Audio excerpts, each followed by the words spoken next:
Chapter 4. And this will be the last chapter for the 151 class. So first start out with the extreme value theorem. A function that is continuous on the interval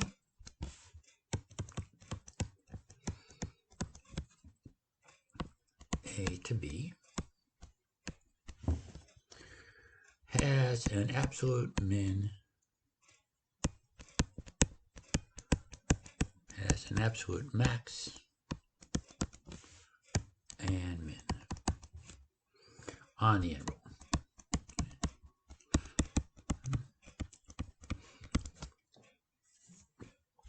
Right. So if you think in terms of a graph on an interval of a to b, and I had a graph looking something like this, well, what happens at the max or min? Well, the derivative at a max or min is going to be 0. Right?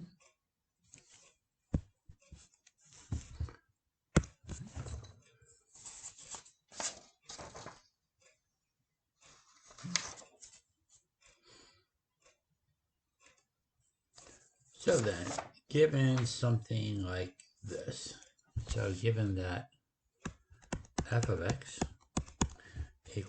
is 4/5 x to the 5th minus 3x cubed plus 5, interval is -2, 2, 2. Okay. Well, my derivative here is going to be 4x to the 4th minus 9x squared. At the max or the min, that is going to be equal to 0.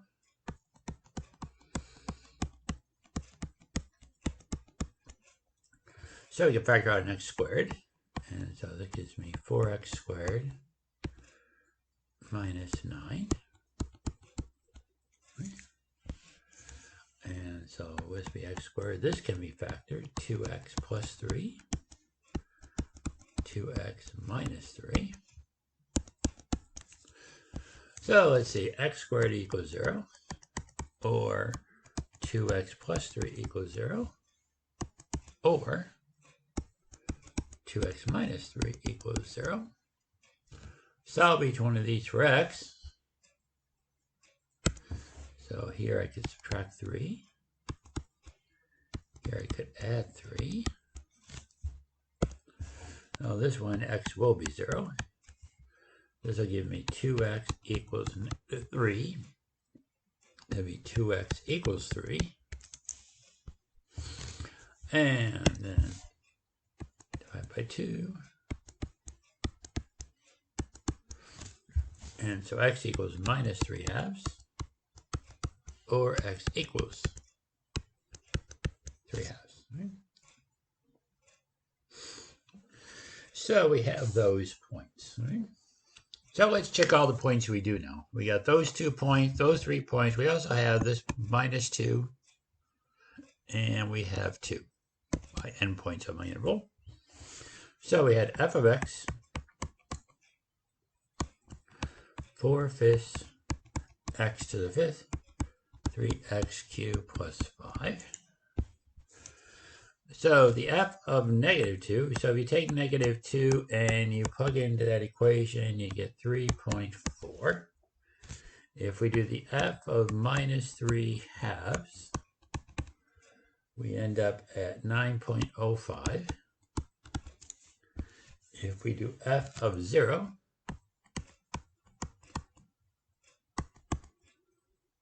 we will get 5. If we do f of 3/2, we will get 0.95. And if we do the f of 2,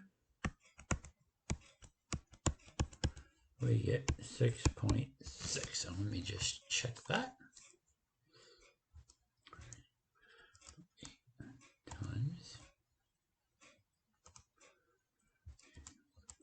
5.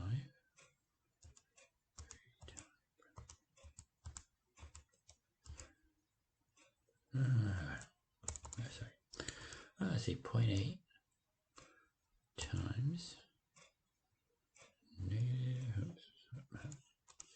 negative 2 to the 5th minus 3 times negative 2 to the 3rd. Yeah, okay. So we get my numbers, right? So now we can look at this and say, okay, where's my max and my min? Well, the max occurs here.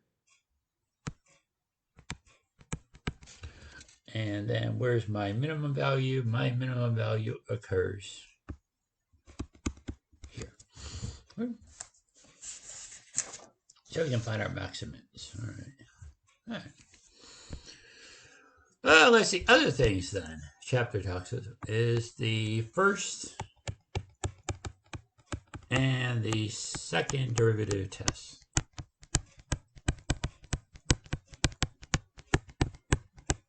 So let's look at this in terms of an example. So it's given that f of x equals 2/3 x cubed, 9/2 x squared, minus 5x plus 7. So first derivative test.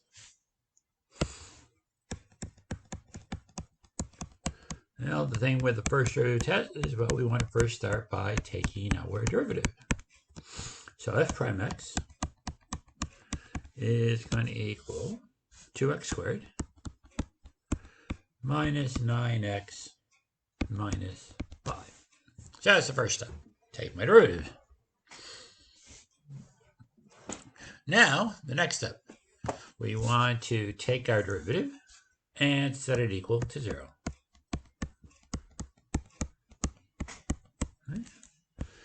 And so this is a factorable thing. This is going to give me 2x plus 1. And x minus 5. Solve each one of these. So 2x plus 1 equals 0. X minus 5 equals 0. Subtract the 1. Add the 5. So 2x equals minus 1, x equals 5, and then over here we get x is going to be minus 1/2. Right. So those are my numbers. So now what we do, now that we have this, is we make a chart. And so we're going to have here, this is barely my number line down here, and so we have minus 1/2, and then over here we have 5. Right? Then we have my terms, and so my terms here were 2x plus 1, and then the x minus 5, and then my derivative. So we want to know what is the sign, okay? So if x is less than negative 1/2, and if it helps, you can pick a number that is less than negative 1/2, right? And so we want to know, well, what's the sign of this? Well, the sign is that this would be negative, this would be negative, and then a negative times a negative would give me a positive. Okay? Now we go to our next interval, in between negative 1/2 and 5. So again, it helps to pick a number. In this case, pick a number like 0. And so this is going to be positive. This will be negative, and then a positive times a negative is a negative. And then lastly, greater than 5. And so here, we're going to be positive across the board. So what is this telling me? Well, this is telling me about the slope. So here we have a positive slope, which means here my function is increasing. Here my function is a negative slope, so it's decreasing. And then here it's increasing again. And so at the 1/2 minus 1/2 mark, we have that this is going to be a max because it goes from a positive slope to a negative slope. And then here, this would be a min because this is going from negative then to a positive slope. So those would tell me the x-coordinates of it. And then, of course, I want the y-coordinates. I could take those numbers, plug them into my original equation, and get the corresponding y values. And those numbers come out to be roughly 8.29 and then a minus 47.17 in terms of the y-coordinate. Right? So my first derivative test is going to tell me when it's increasing, decreasing, and then in terms of relative maxes and mins. Okay? So now we get to the second derivative test. Okay? So we're going to start with our first derivative, which we said f prime x was 2x squared minus 9x minus 5. So now second derivative test, well, we want to know what is the second derivative. And so in this case, we get 2x minus 9. Okay. Take my derivative, set it equal to 0. And then we want to solve. Add 9, 2x equals 9. So x is going to be 9 over 2. Okay.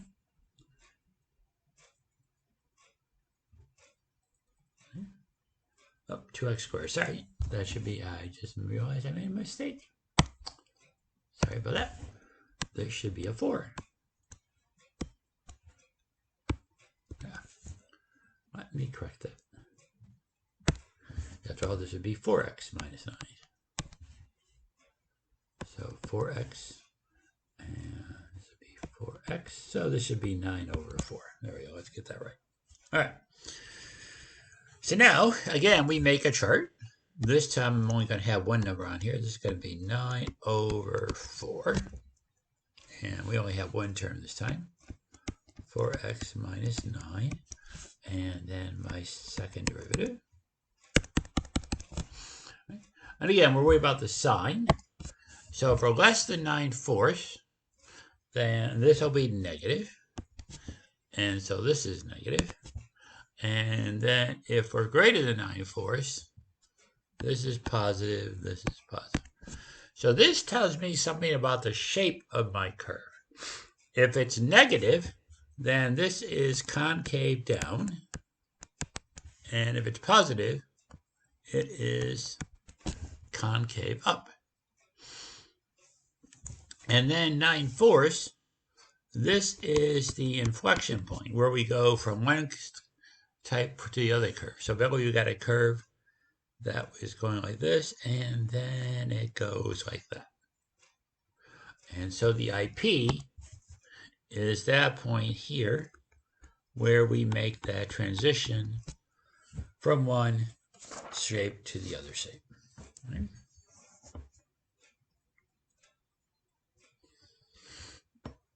So first derivative test tells you in terms of the slope, whether it's increasing or decreasing. And then we can find out in terms of relative maxes and mins. Second derivative test tells you something about the shape of the curve, whether it's concave up or down. And then where the inflection point would be, where it goes, that makes that transition from one to the other. All right. Well, let's see other things covered. You get to these things called optimization problems.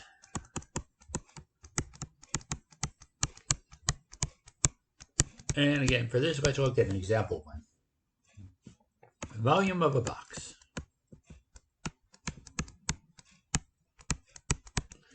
So we have in terms that the length plus the width plus the height cannot be any more than 108 inches. Right? So now we're going to have a box, and we're going to have a box that has a square base.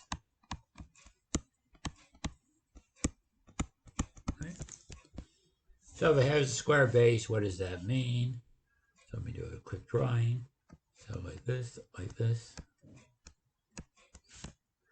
and then we have it to the right.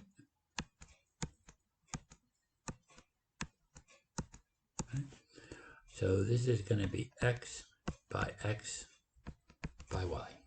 Right? And so that would mean that in terms of my condition here, this is going to be that 2x plus y is 108. Right? And my volume of the box is given by x squared times y. So we want to be able to maximize the volume of my box here. So how do we do this? Right? So let's take the equation we have here, which is 2x plus y equals 108. And we can solve this for y. So subtract 2x, subtract 2x. So y equals 108 minus 2x. Right? So now we can take this and we can substitute it into our volume equation. And so now we have v is equal to x squared times 108 minus 2x. So 108x squared minus 2x cubed.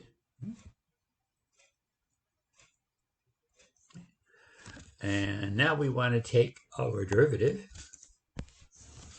And so dv dx is 216x.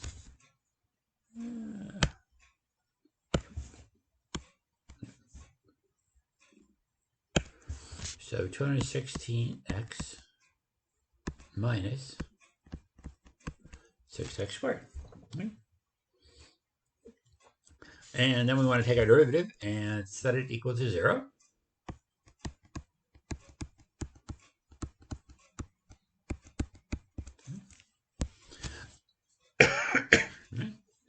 So let's see, we can factor out the x. 216 minus 6x. And so either x equals 0 or 216 minus 6x equals 0.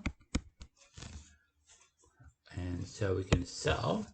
So this would be 216 equals 6x. And divide by 6. And so x. So 216 divided by 6. And we get 36. So x is 36. And so now we need to know my other number. And so we said that the y value is given by 108 minus 2x. So y equals 108 minus 2x. 108 minus 2 times 36. And so this is also going to be 36. Right? So we end up with a box that is 36 by 36 by 36. And so the volume of the box is 36 times 36 times 36. And so we can get the volume of our box.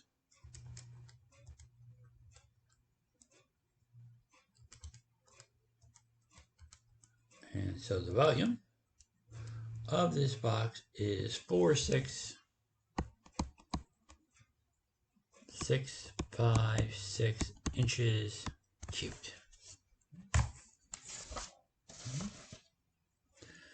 So basically an optimization problem. So whatever the property is involved, whatever volume, whatever it may be, and make our substitution so we get it all in one variable. Take that and find the derivative, and then set that derivative equal to 0 and solve. Next topic is linear approximation. So L of x equals f of a plus the derivative of a at a times x minus a is the formula. So again, let's look at an example here. So find the linear approximation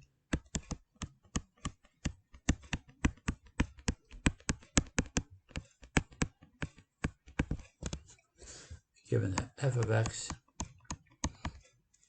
equals 12 minus x squared, and a is 2, and we want to find the f of 2.1. All right. So we need to know, well, what's the f of 2? F of 2 is going to be 12 minus 2 squared, and that'll give us 8. My derivative is a minus 2x, and then my derivative evaluated at 2 is going to be a minus 4. So L of x then is going to equal 8 plus, actually not a plus, be a minus. So 8 minus 4 times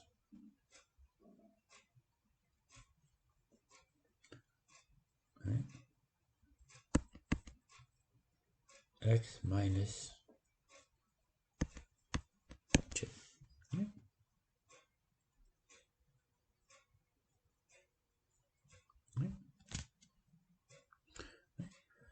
And we want to find it at 2.1. So L of x is going to be 8 minus 4x plus 8. So L of x is going to equal 16 minus 4x. X is now going to be 2.1. So this is 16 minus 4 times 2.1, and we get 7.6. So we get our approximation, right?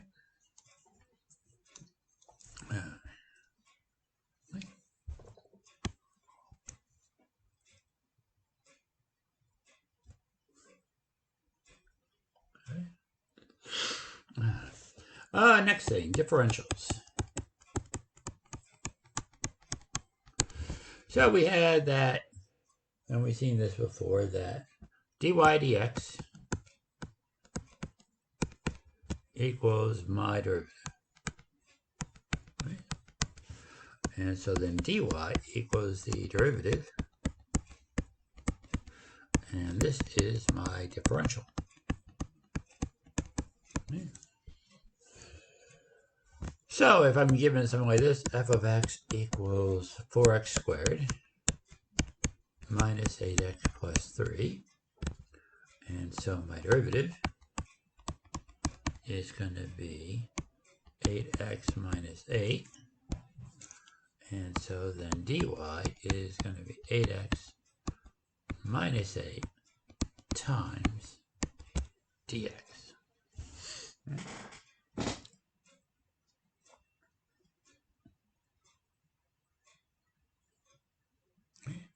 So then, how do we deal with this? So let's say we then have, what does this tell us? So what do I want to know? Let's say I want to know what is the change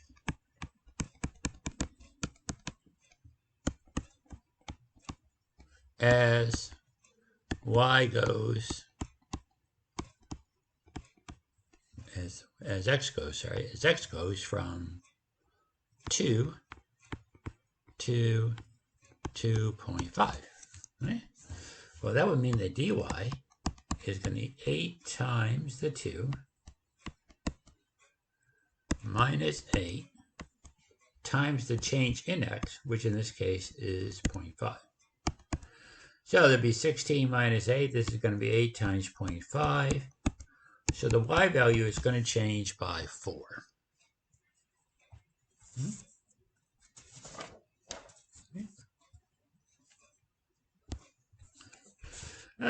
So a few other theorems then. We get Rolle's theorem.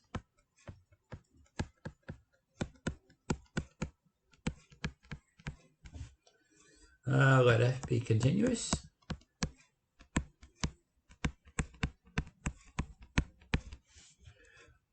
On a closed interval.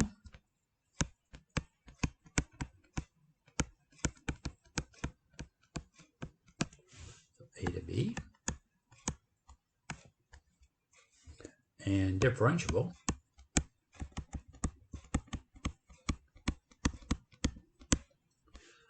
a to b with f of a equal to f of b. Then there is at least one point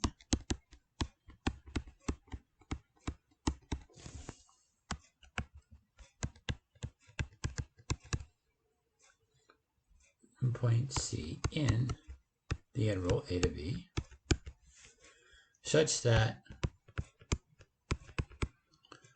the derivative at c equals 0.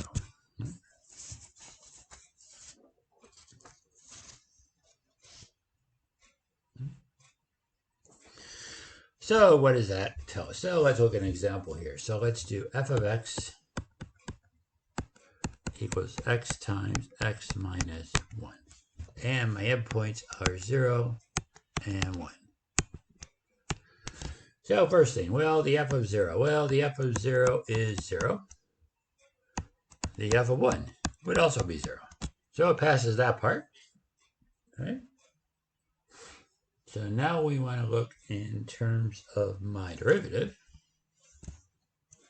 So f prime x. So this will be my whole product rule here. Right? And actually, this should be x minus 1 squared. Let me get that right. Right. So we want in terms of my product rule. So this is going to be x times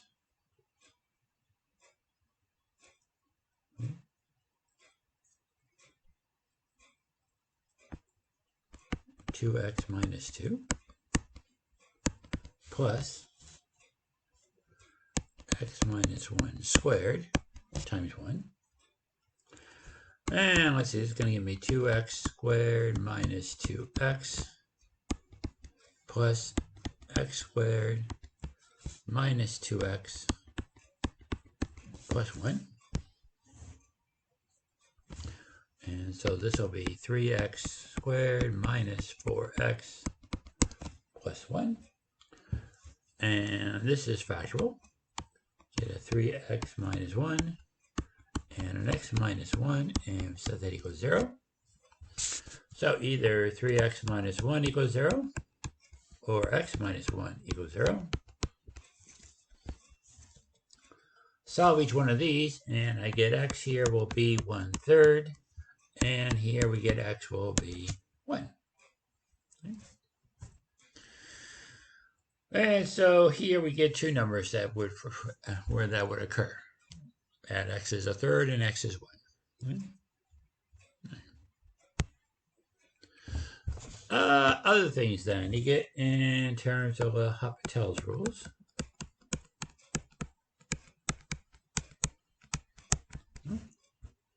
So give something like this. The limit as x goes to 1, x cubed plus x squared minus 2x over x minus 1. So there's a couple variations, but all basically the same here. So what it says here is, okay, well, if I plug in 1, I notice the bottom term goes to 0. I also know the top term goes to 0. So the limit as x goes to 1 for x cubed minus x squared minus 2x will be 0. And the limit as x goes to 1 for x minus 1 would also be 0. So that's one of the conditions for the rule here, is that the top goes to 0, the bottom is 0. The other variation is where both the top and bottom go to infinity. Right? So what this says then is we can now take the derivative of top and bottom. So my derivative of the top is 3x squared plus 2x minus 2. And the derivative of the bottom is now 1.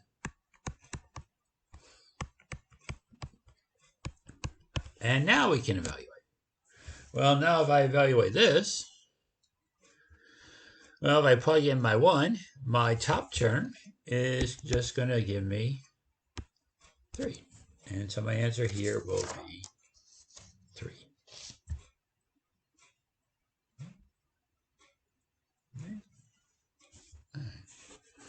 So then, the next part is that they have is Newton's method.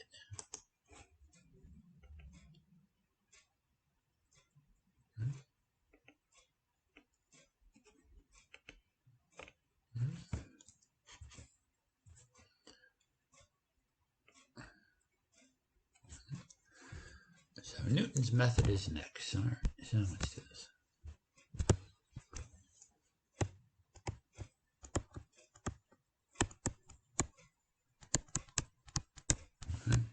So x of n plus 1 is going to equal x sub n minus the f of x sub n over the derivative of value at x sub n. All right?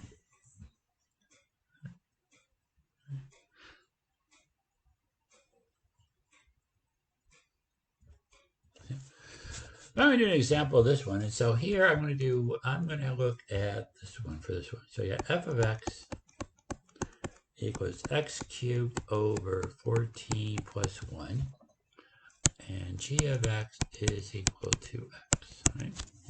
So really what we're looking at here is I have this situation. I have my y equals x line, which is going like this. And then I have this cubic curve, which is going like this, right? And so we want to find those three values where it crosses, right? So we're looking for those three things, right? All right. So then f of x minus g of x would be x cubed over 14 plus 1 minus x, right? And so now we can look at, we'll make this big F here. And so the derivative of this is going to be 3x squared over 14 minus 1, right?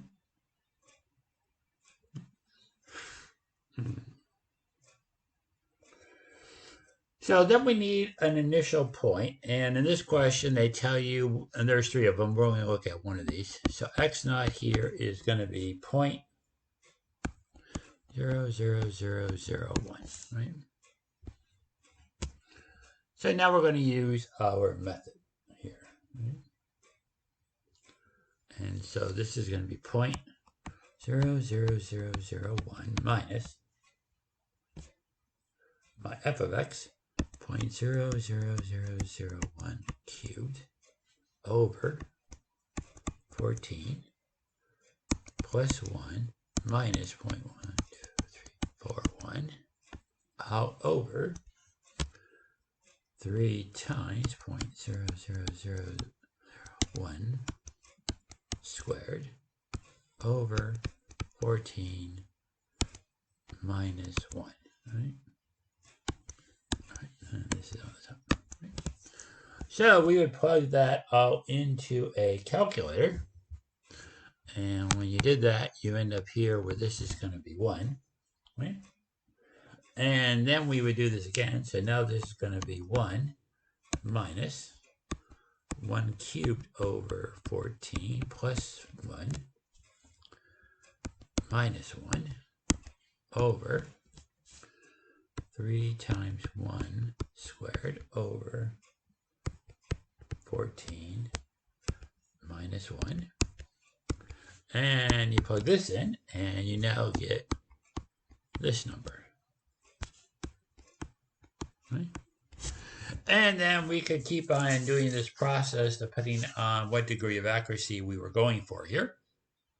So you see one of these, I think in one of your homework questions where they have you do it like 10 times. They want you to do it. And then the chapter finishes off with what are things called anti-derivatives, which are the opposite of what we've been doing in terms of derivatives. So now we're going to say, so let's say I tell you the derivative is this. So my question then, well, is what was the original? Right? So the original would have been that y was equal to x squared, and actually it could have been x squared plus some number, whatever that number was, because after all, when I take a derivative, the number part would go away. Right? So we're doing the opposite direction. So if I want to go x squared dx, right? So this is my integral symbol. This is my symbol for integration. So one of my general rules then is this: x to the n dx is I get x to the n plus 1 over n plus 1. So this is going to give me x cubed over 3 plus c. And so the chapter has in there a few of the basic rules. So e to the 4x is if I integrate e to the 4x, I'm going to get, in terms of this one, we'll have e to the 4x, and this will be 1/4 plus c. Right? And if I integrate sine, another example, and again, all these rules they give you in the chapter. Then integrate sine, and get cosine. So minus 1/3 cosine 3x plus c. And that will conclude this video.